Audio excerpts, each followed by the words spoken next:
Halo Family Seeker, kabar duka datang lagi dari dunia hiburan Korea Selatan. Aktor senior Song Yong Kyu dilaporkan meninggal dunia pada hari Senin tanggal 4 Agustus 2025. Ia ditemukan tidak bernyawa sekitar pukul 8 pagi di dalam sebuah kendaraan. Ia meninggal pada usia yang cukup muda, yaitu 55 tahun. Kira-kira apa penyebab kematiannya? Dan kita akan bahas juga sedikit tentang kisah hidupnya. Song Yong Kyu adalah seorang aktor asal Korea Selatan.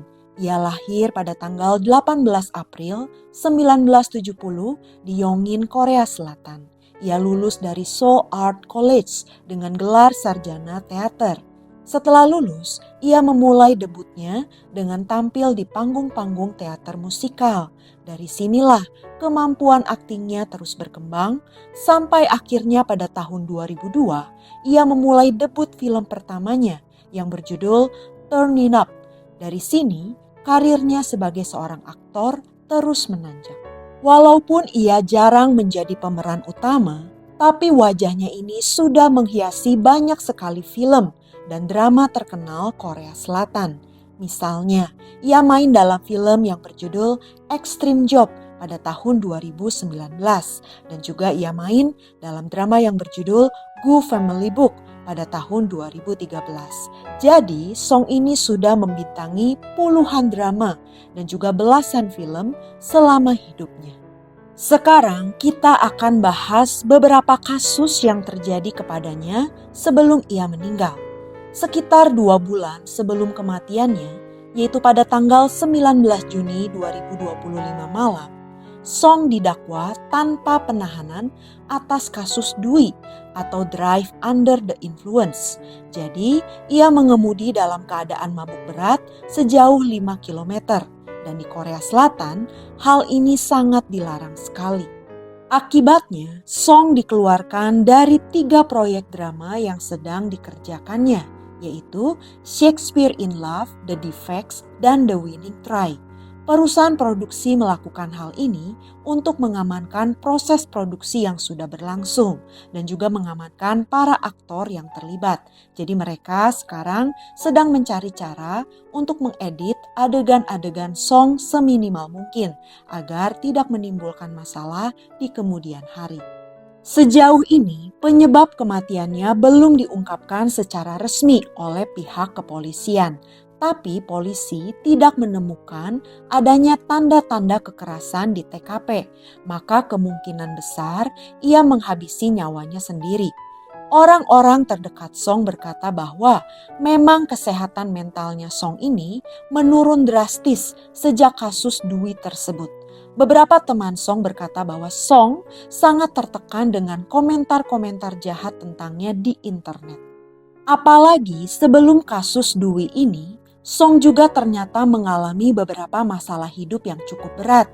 Karena itu, seiring stres yang menumpuk, Song berusaha untuk melupakan stres tersebut dengan cara minum-minum.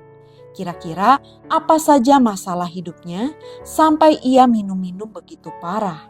Seperti kita ketahui, Song ini bekerja sebagai seorang aktor, sedangkan istrinya menjalankan bisnis kafe. Pasangan suami istri ini bekerja sangat keras, tapi karena perekonomian yang memburuk atau sedang lesu, bisnis mereka ini dikabarkan menderita kerugian yang cukup besar. Selain itu, tawaran pekerjaan sebagai aktor pun semakin menurun. Akibatnya, kondisi rumah tangga Song dikabarkan menjadi kurang harmonis. Karena itu, Song dan istrinya memilih untuk hidup terpisah. Song memilih untuk tinggal sendiri di sebuah office tel di kawasan Bundang. Untuk info, Bundang ini adalah salah satu distrik terbesar dan terpadat di Korea Selatan. Dan Song terus berusaha untuk membangun kembali karirnya di dunia akting. Namun ternyata ia malahan terkena kasus DUI.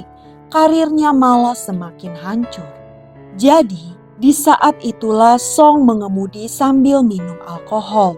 Karena ia sudah merasa sangat putus asa dan berada di bawah tekanan yang sangat besar.